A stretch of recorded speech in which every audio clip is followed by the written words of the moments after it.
that intro. Thank you guys for having me. Alright. So, I had a whole deck made, and I left the jump drive in the computer, so we're going to work off my website, which is just as good. So before we jump into some of the work, I felt like I should give a little bit of my background. I was born in Los Angeles, and I was raised in the Bay Area in San Jose, California. I grew up in the newspaper business. My dad was a newspaper publisher, and I always remember being around that as a kid. I worked there every summer. I worked there after schools in every single department. I sold classified advertising, which is funny for a 13-year-old to do. I delivered newspapers at 4 in the morning, and then during my senior year, the only thing I hadn't done yet was work in the photo department, and they offered me an internship in the photo department, which I took, and I really liked it, and I was terrible at it, and I just really enjoyed it, and kind of just started investing my time in photography. Read some books, took some classes, and then I graduated from high school and went to UC Santa Barbara as a business major. And I had no real idea what I was going to do with that major, and at the time it seemed like the better option. I didn't know how to convince my parents to let me go to art school, so I went for business, and that lasted about a year, and I switched to photography and writing. And so with that, I wanted to get into photojournalism. I wanted to be a documentary photographer and write stories and travel the world and take pictures, and that was kind of the path I thought I saw myself going down. And UC Santa Barbara had a pretty interesting art department. It was very small, intimate. I learned absolutely nothing technically about photography. I learned other things, kind of like, I always had to explain why I was doing things. It was very research and theory-based, and even though I didn't learn anything technically, I learned a lot of things about explaining what I was doing and why I was doing it. And those are still a lot of things I think about today when I make work. And so despite not having learned any technical skills, I learned a lot about what it meant to be an artist. So I took a lot of stuff like that away, and met wonderful people like Eli there, and people I'm still friends with today. So a lot of great friends and collaborators over the years. So when I graduated from UC Santa Barbara, I pretty much immediately took off for New York, and that was about 11 years ago. And I've been pursuing photography and filmmaking for the extent of that time here in New York. So I took off to New York, had no technical skills. The only person I knew was my brother, who was a computer engineer, and Eli, and that's pretty much where I started. So basically the epitome of the bottom. I knew nobody, I had no technical skills, and it was a long road ahead, I guess. So I ended up milking a couple of connections and getting an internship at Rolling Stone magazine. And I worked way too long for free.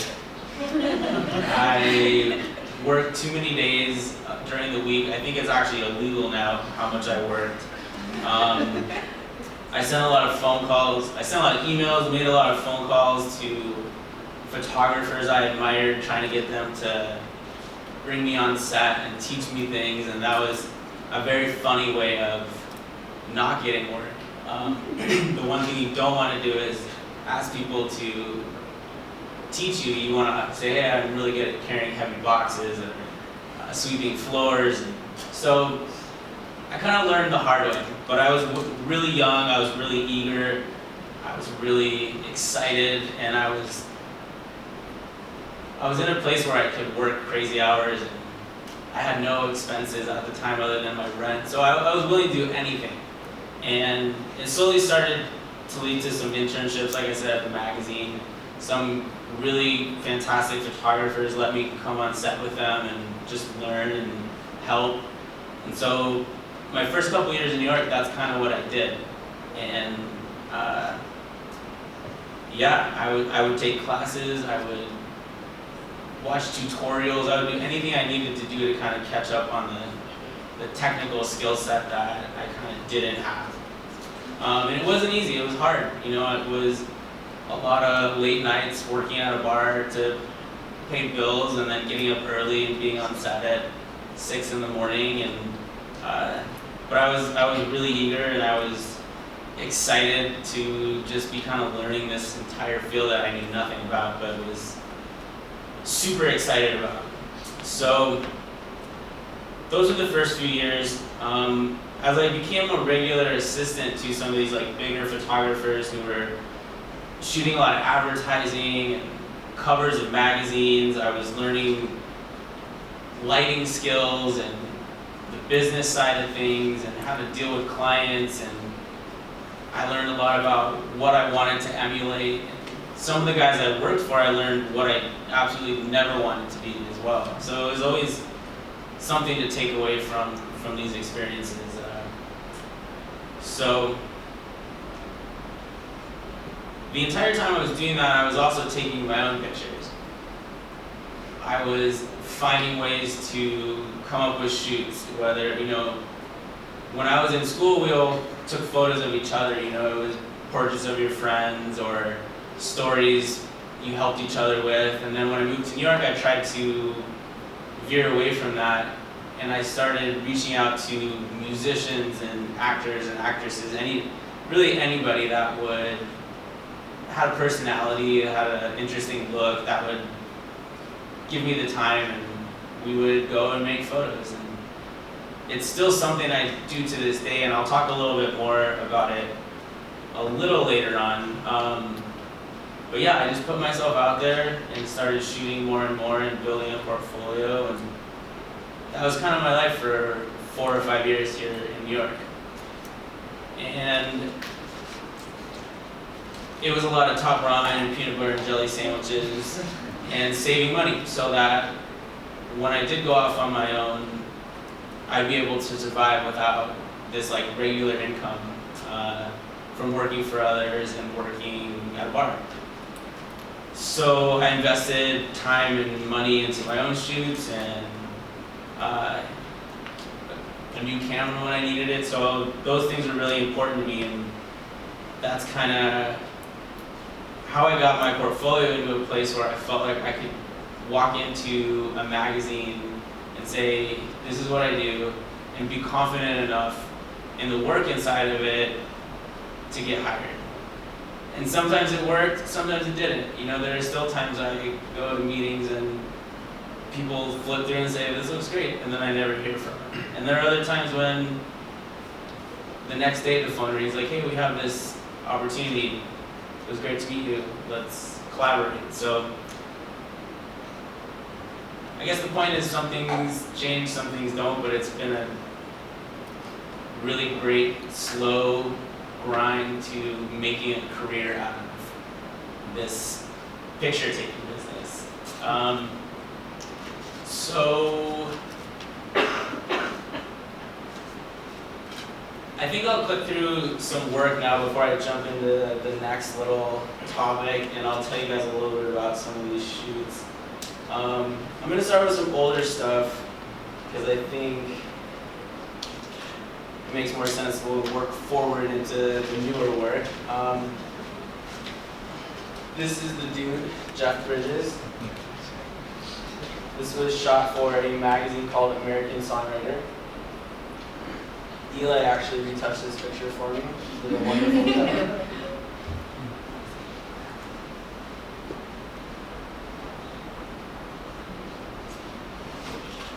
When I had this shoot, man, I don't even know how many years ago it was, but it was several years ago.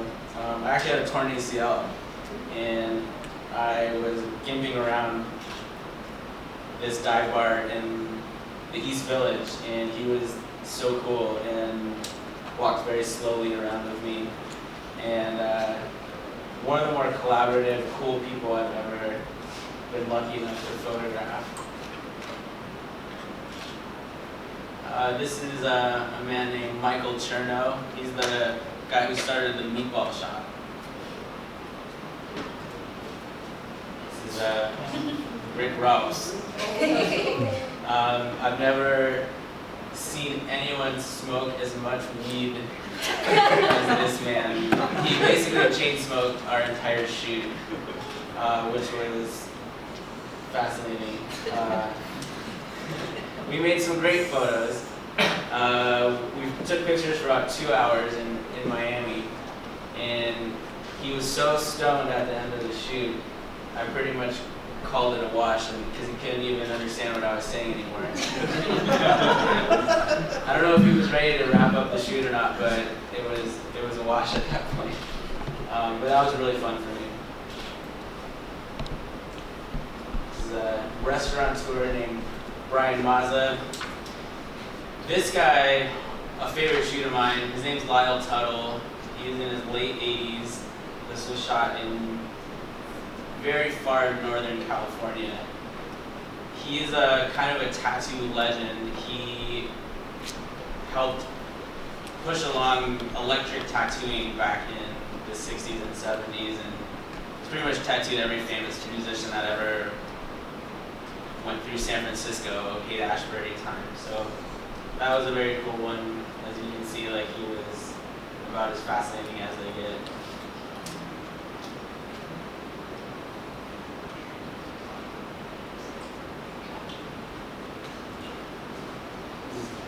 Two chains for XXL magazine. Super nice guy.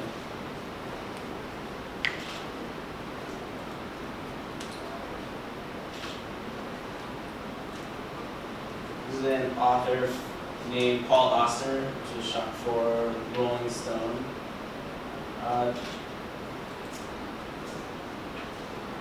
Some musician friends of mine in a band called The Last Royals. Ryan Adams. This was one of the very first assignments I got in New York City. A small music magazine named American Songwriter reached out to me. I had shot a couple things for them, and this was the very first magazine cover I shot. Many, many years ago.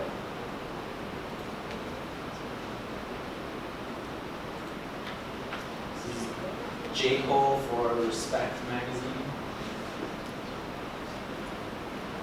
He was 6 hours late to our shoot.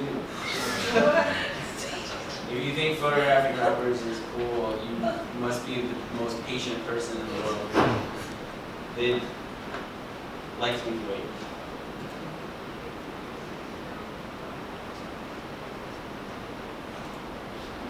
This is Sia. For Rolling Stone. This was pre I don't show my face anymore, Sia. So back when she was still showing her face.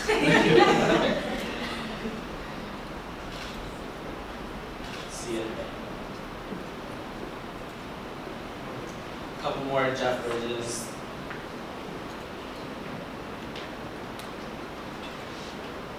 Questlove.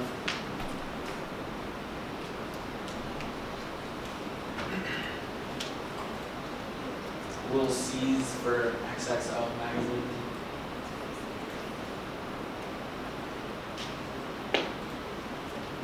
Okay, I think that's where I'll pause. And so at this point, chronologically, it's been a few years, and I've been shooting anything and everything I could. Didn't really matter what the budget was. If someone had to shoot for me, I would take it, and I would absolutely make the most of it. I would spend time and personal money to make it great, just because I wanted the opportunity. I was taking a lot of meetings. I called in every favor I had. I wrote here, never stop hustling, which is, and that's probably the first of the great advices I have. Being an artist in New York is one of the more challenging things. There are so many people, so many artists, so many photographers in my city that are creating stuff. So if you don't have the hustle, someone's just gonna come right in and do it for $5 cheaper in 5 minutes faster than you are. So I'm still hustling every day. I work long hours and I spend more time in my office than I should, but it's kind of that's the path you take if you want to make a career out of art. And I don't think that ever stops, but if you love what you're doing, the time input doesn't really affect you that much. I really love this stuff, and I'm happy to do it 95% of the time. Sunday nights, sometimes not, but generally speaking, I'm pretty happy about putting all the time and effort into it. So I think show some more work.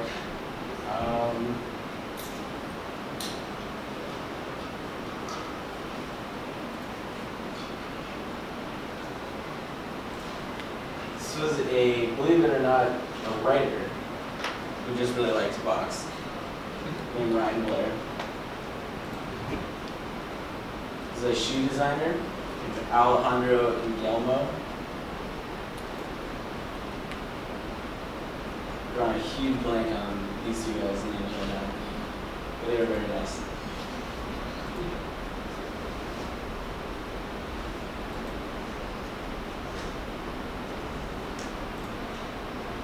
The band One Republic for Billboard magazine.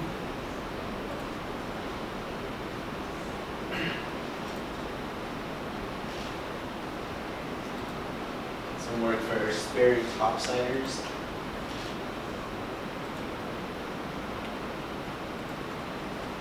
There's a French comedian named Eric Judor. He's basically Adam Sandler in France. Slapstick, funny, absolutely hysterical guy. So, about 4 years ago, I joined an agency, which means I have, call it like representation. I have a couple people that support me in a bunch of different ways, including production and scheduling, marketing. Basically, I have an agent, and I've had one agent in my career, which is kind of normal. Some people change around a lot. I've fallen into something really good, a place called Merge Left Reps. So that was something that kind of helped take my career to the next level, which was a lot of advertising stuff. And I'll show some examples of that in a bit. But this is Grimes for Billboard.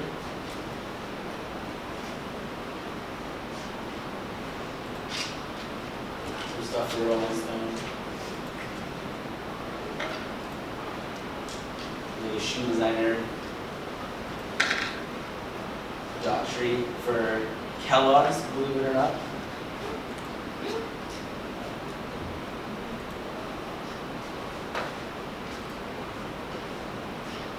The rapper in Harlem named Cash Flow. Kelly Pickler.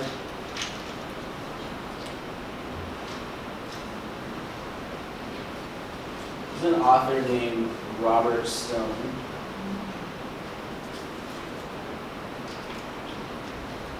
This is 2014, probably one of my couple favorite pictures from that year.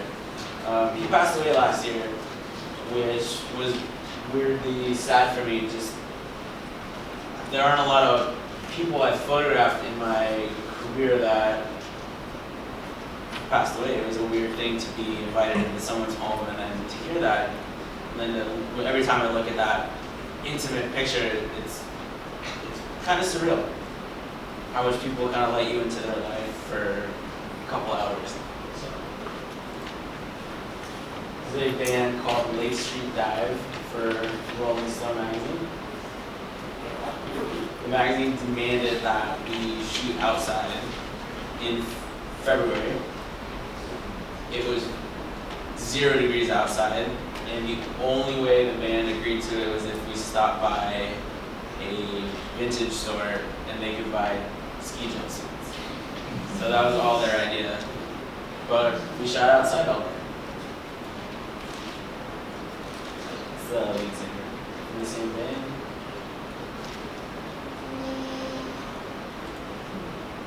An author named Joyce Carol Oates.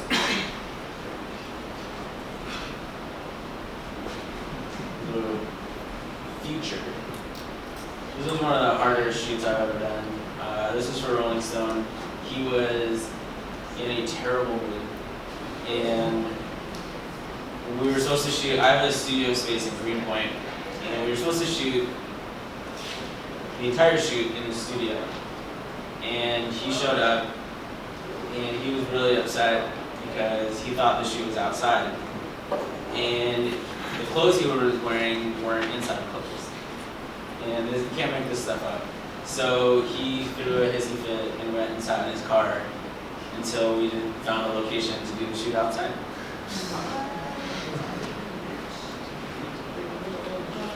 And it all worked out, but it was a very stressful couple hours. Maya Rudolph, an author named Jan Karen down at her house in Virginia. This was for AARP magazine.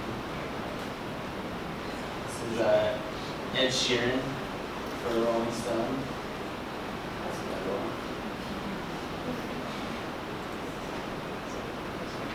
Don Johnson, he might be a little old for you guys. He was in Miami Vice.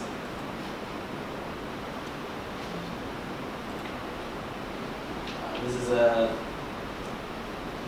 good friend and musician named Eric Marshall, who I've collaborated with a lot over the years.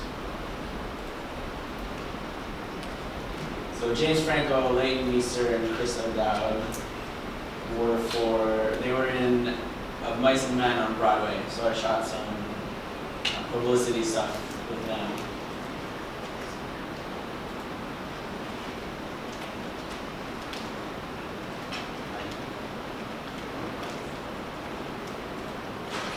I think you already touched on all these too. See, we work together a lot. He's Tom Hardy.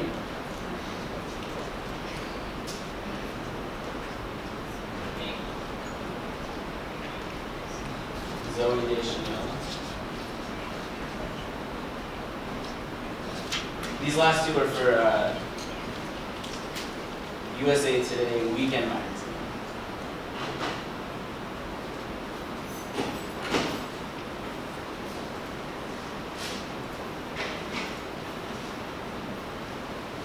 Alan Cumming, awesome actor.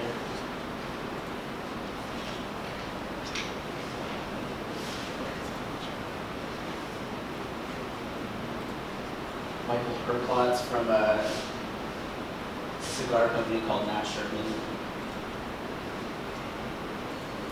Let's see. Fast forward a little bit.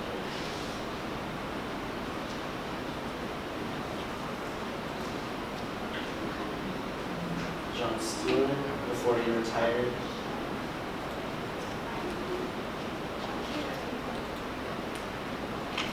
This shoot was for USA Today Weekend magazine.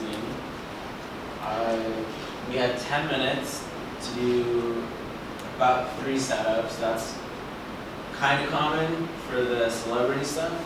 You have a whole lot of time to set up and prepare, but no time to shoot. So Got there probably 4 hours early.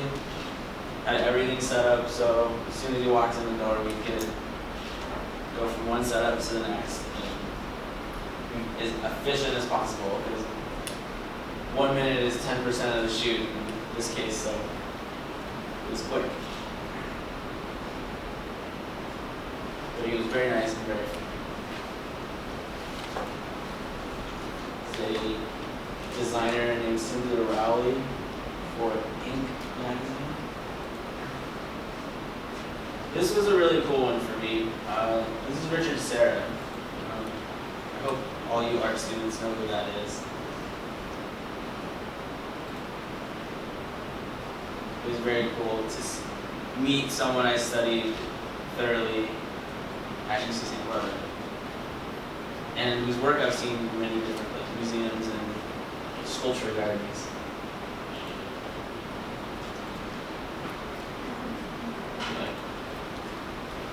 There's a writer named John Ridley for The Hollywood Reporter.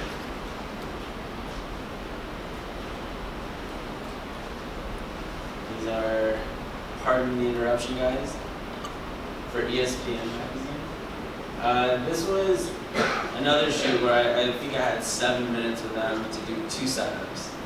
So we had a backdrop set up and lit, and then right from there we went into this environmental picture. So again, a lot of preparation and a lot of setup for not a lot of pictures, but it's fun. This is a man who hosts a Broadway open mic named Jim Caruso. This is Bruce Willis for USA Today. Dennis Leary, a very funny comedian and actor for Variety.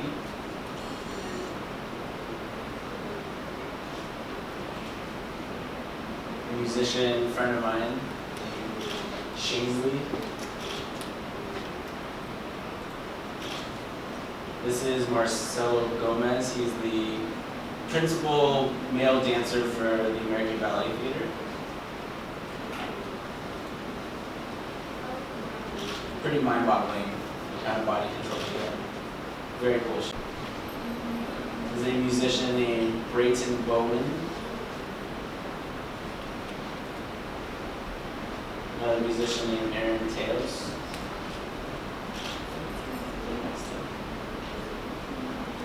Musician named Brianna Barber.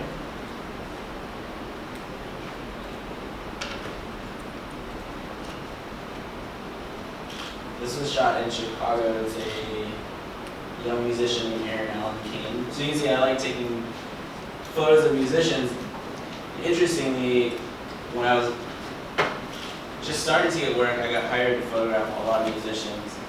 And over the years, it kind of shifted to other kinds of people, which was great, and some more celebrity stuff. But I was such a big music fan, it was kind of lacking in my life.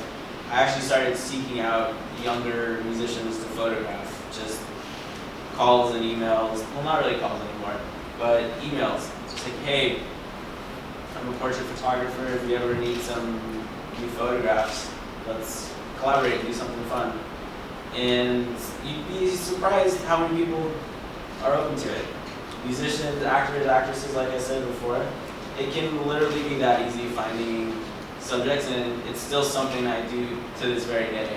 I would rather be taking pictures for myself than sitting around waiting for the phone to ring. So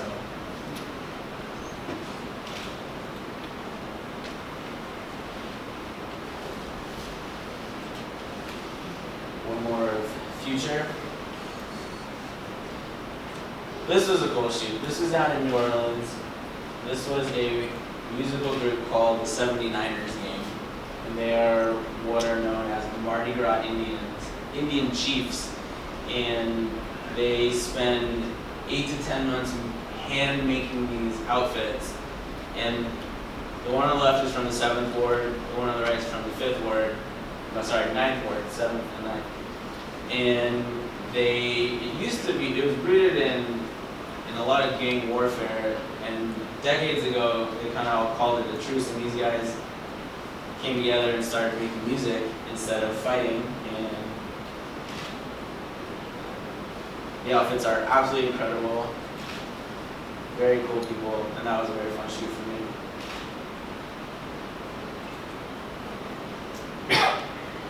So this is Elle King, musician.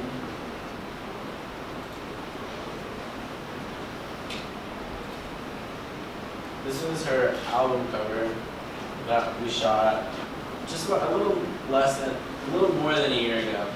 And this is another kind of example of what happens when you create relationships and collaborate with people. It was probably 8 or 9 years ago, I was still an assistant. I was very new to New York, and I liked her music. I had only heard one song. She was 17 at the time. So I wrote her a message, and believe it or not, it was on MySpace, because that's where all the musicians posted their music at the time. And we ended up emailing, and we set up a shoot as she drove up from Philadelphia with her mom in her mom's blue Oldsmobile convertible. And we shot tons of great photos, and it started this collaboration, and almost every year since then we've taken pictures. And it's just really cool. She has a hit record, she's on tour all the time, she's on all these shows, music videos, and I get to say, remember when? Because I was looking for work, and I thought she was cool, and I liked her music, and all it took was an email.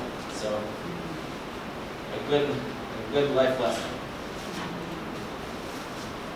It's an actress named Sharon Washington.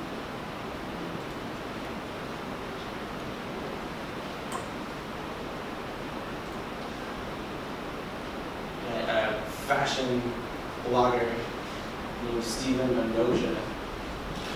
We just wandered around the Whitney Museum and took really fun photos for the day.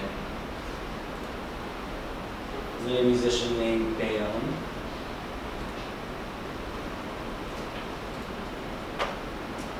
These two are a comedian duo who have a podcast called Sorry About Last Night. Very, very funny ladies. This is a musician named Raven Felix, shot out in LA.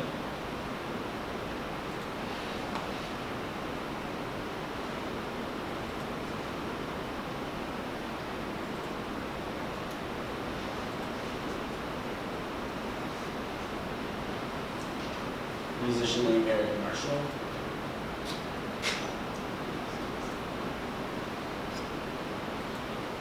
Margot Valiente.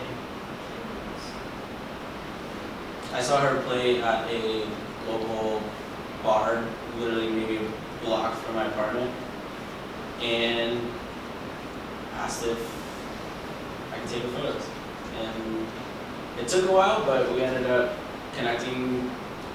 This was probably the most recent picture in here, maybe 2 weeks ago. And I shot a bunch of packaging for a musician named Chris Cartier.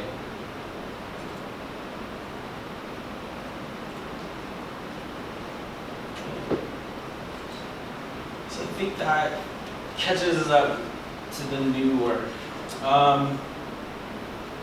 The next thing I wanted to talk about were personal projects. I am a huge proponent of doing work for yourself and only yourself. Obviously, you want people to see it, you want people to share it. That's always important, but creating work for the sole sake of wanting to. So, I come from a photojournalism background, and a few years ago, probably 4 years ago, I decided I wanted to do some greater storytelling. And basically that means something deeper than just a portrait or two portraits of someone. I wanted to tell a story, and I wanted to make some short films about it. So what I did was I created a project for myself. And it seems silly, but the idea to me was I wanted to create something that I could finish. And I think a lot of artists, myself included, I find ways to create really complex projects for myself sometimes. And it might start small, but by the time I'm like, okay, this is the idea, it's almost impossible to execute.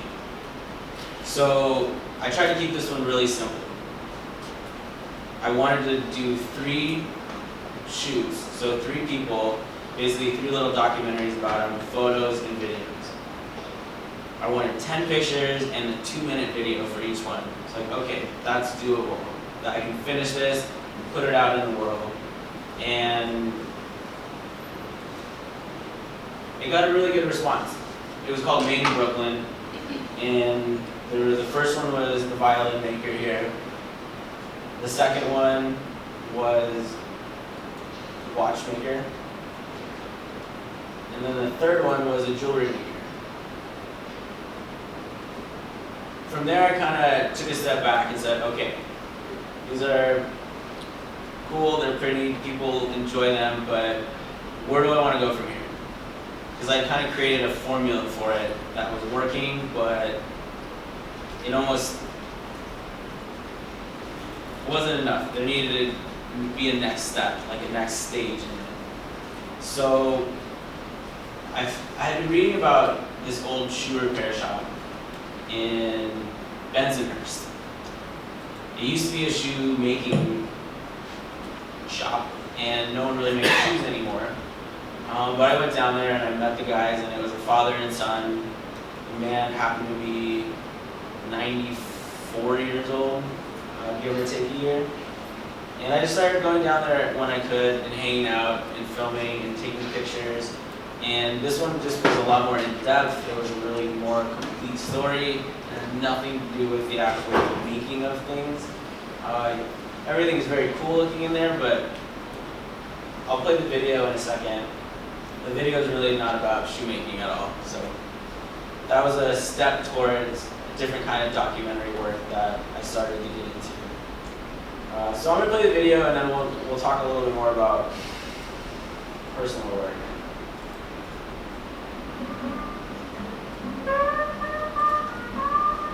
I've been here since 1923. They call it Bay 50th. All of a sudden, call it Bensonhurst. The first job I had was in, when I come out of school. I was in the 4th grade, and my father was right on the corner as I was coming home from school. So I knew right away what he wanted. He wanted me to go in the store and help him. So I went to the store and helped him, and I've been helping him all my life. And my friends used to come and told me to go to the beach, and my father would say, oh, he's got to work. I used to make shoes in school, when I went to trade school, shoemaking. After the war, my father says, hey, when are you going to go back to work? And that's what made me change my mind. I came back and I reopened up the shop in 1949, whatever it was. And I'm still here. My name is Frank Catalfano. I'm shoe wearer, a World War II veteran. I'm in this shop, I'd say about 50 years, maybe more. I lived in the same area all my life. The neighborhood was very, very, very friendly. Everybody was friends with each other. There were 5 shoe repair shops within the radius of 3 blocks at that time. 5 shoe repair shops. Must have been maybe 6 grocery stores in the same area. And now there is nothing. Doesn't work. We used to put a pair of heels on for ladies, and they would sit down and what do you call them, Mike? Oh, yeah, shoe boots, yeah. You could sit in the room and take off your shoe and fix it for you while you wait. We used to put a pair of soles and heels on a man's shoe then would be $1.50. How come you don't do this? Like Michael did. That's the reason why I'm here. If you didn't drop out of college, I would be retired a long time ago. What would you be doing wrong? I'll be fighting with your mother. What's going to help you do that? I'm just kidding, anyway. Don't be counted out of that one, right? Just be correct if I'm kidding. Do I come in every day? 5 days a week. And now you're 91? Oh, wait a while. 90 and a half.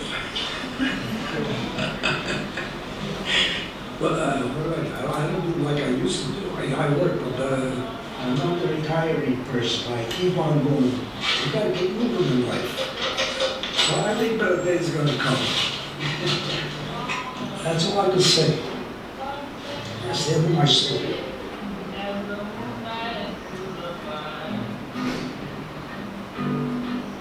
Other arms reach out to me, other eyes smile tenderly.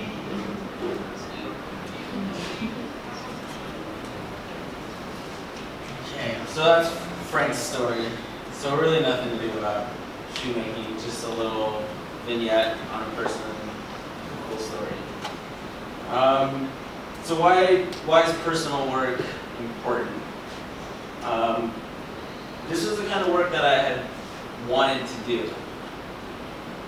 I wanted to get hired to do it, and it's one thing to say that, but it's another thing to actually have the phone ring and say, hey, we want you to go tell a story in this way. It's kind of like if you're a fashion photographer and all you have in your portfolio are landscape photos, you're not going to get fashion work. So people really responded to this kind of work I was doing, and now I had done 4 of them. I had a couple underway. Some of them take time, so I was working on 1 or 2 at a time. And it was hard, you know, I was trying to find the next more interesting person, and that was a little paralyzing. But I was also getting work commercially, and I shot some cool stuff for Stella Artois, Canon, Oates. So it kind of reinforced this whole idea for me that if I was really excited about a project, about some work I was creating, it turns out other people would be too. So it really made me kind of believe in what I was doing all over again. And it was refreshing, you know, it's very different than a 5-minute shoot with a celebrity that I don't make any money on. I was getting hired by some big brands to go and tell some really cool, honest, authentic stories, and that was a big moment for me when those jobs started coming in. So that's how it turned into commercial work for me. So that's kind of, this type of work is what kind of guided me into more commercial work. It turned into a year-long project with Stella Artois, like I mentioned. It was a 30-minute documentary, a bunch of smaller videos, print ads, and a ton of photographs. So we spent a year working on this project that this crazy musical sculptor built these 12-foot tall instruments that played music with beer glasses. And then a band came in and wrote a song. It took an entire year, so that was pretty wild. And then I did a big project with Canon where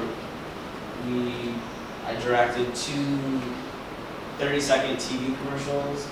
There were print ads all over the place, and then again, like a whole library of images, portraits, environmentals, detail shots, everything in between.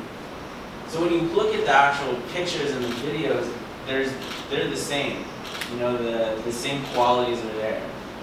But the difference is we're recreating this idea for a brand, and I guess the even bigger difference is one I did for free and one I got paid to do. So, best case scenario for an artist is, hey, we really like what you're doing.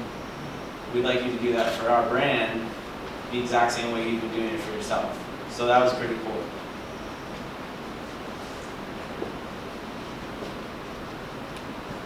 I guess the last thing I want to talk about before we'll open it up to some questions is travel.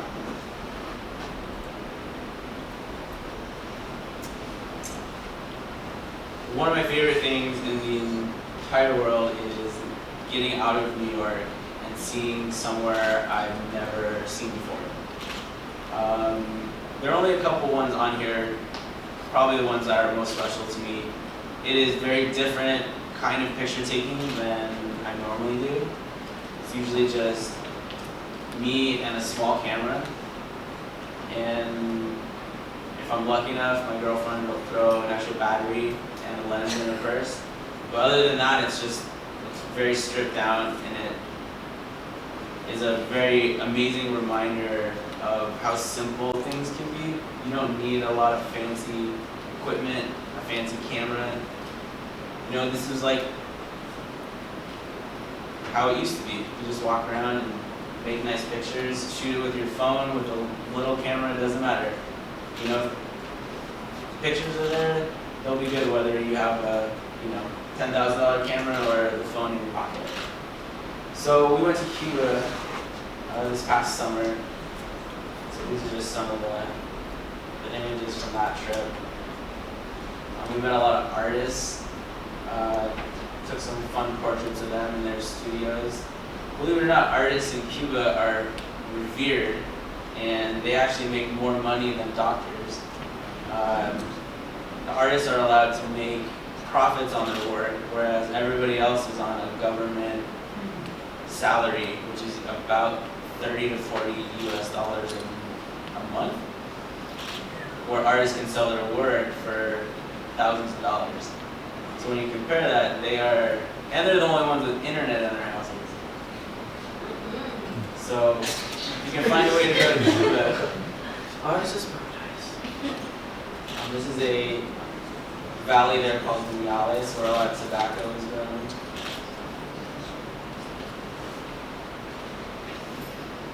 One of my favorite things to do while traveling or wandering around is to take pictures of strangers, portraits.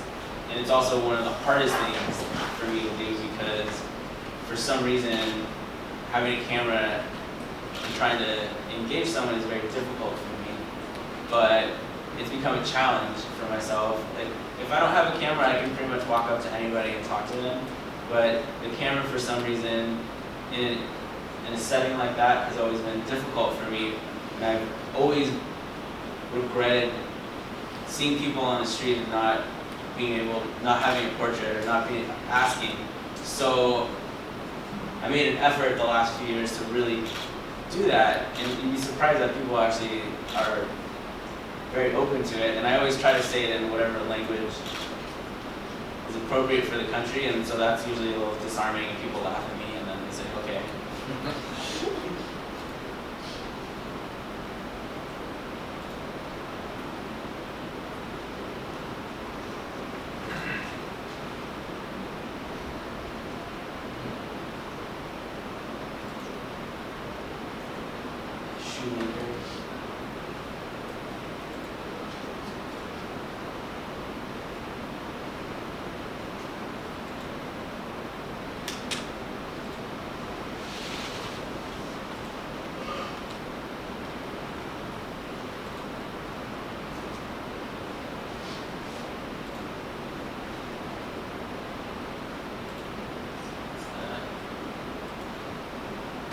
Show a couple more from a trip to Istanbul recently.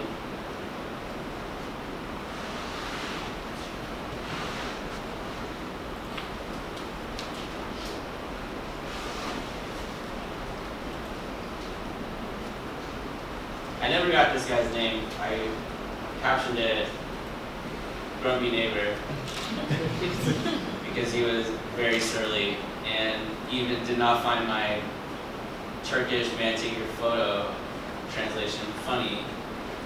I got 2 frames before he turned away and walked away, but one of them was good.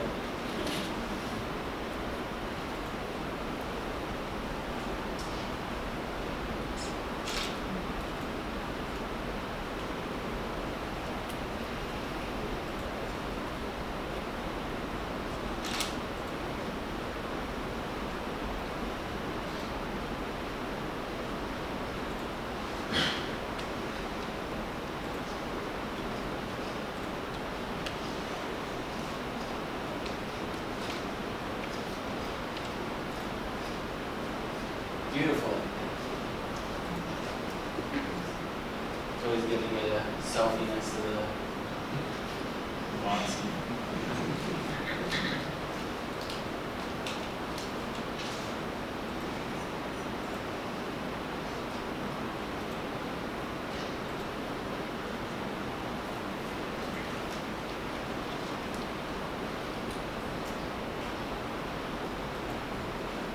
The only thing I didn't talk about yet is probably the newest collection of work up here, and it's what I call moving portraits. And it's just a fun, quirky combination of a still and video. So every portrait has some kind of moving element that's captured in video, and then we kind of composite a still on top of the video. And Eli and I have been working on some of these because he's a computer wizard, and there's kind of in between stills and video. So this is like a new territory. It's better to just leave them small because they take a while to load. But you can see everyone has something going on.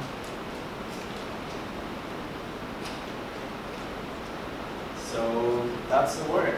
I think if there are any questions, now is the time to ask them.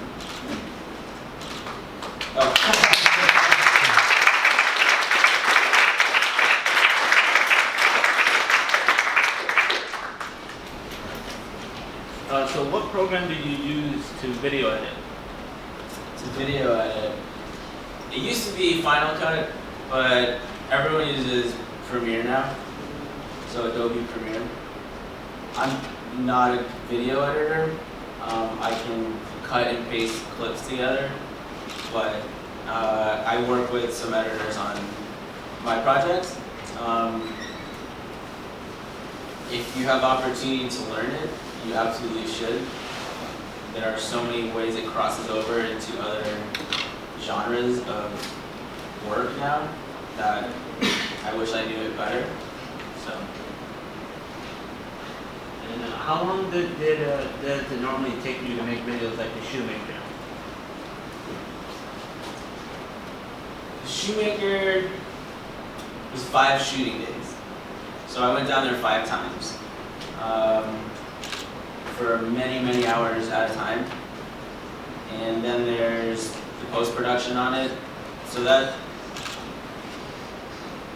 hard to say exactly. That one was a lot. But different example would be the Violin Maker or the Watchmaker video.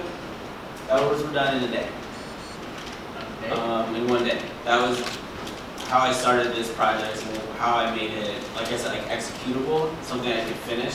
Like I'm gonna shoot for one day, and I'm gonna take the footage that I get and create somewhere between 90 seconds and 3 minutes of a story.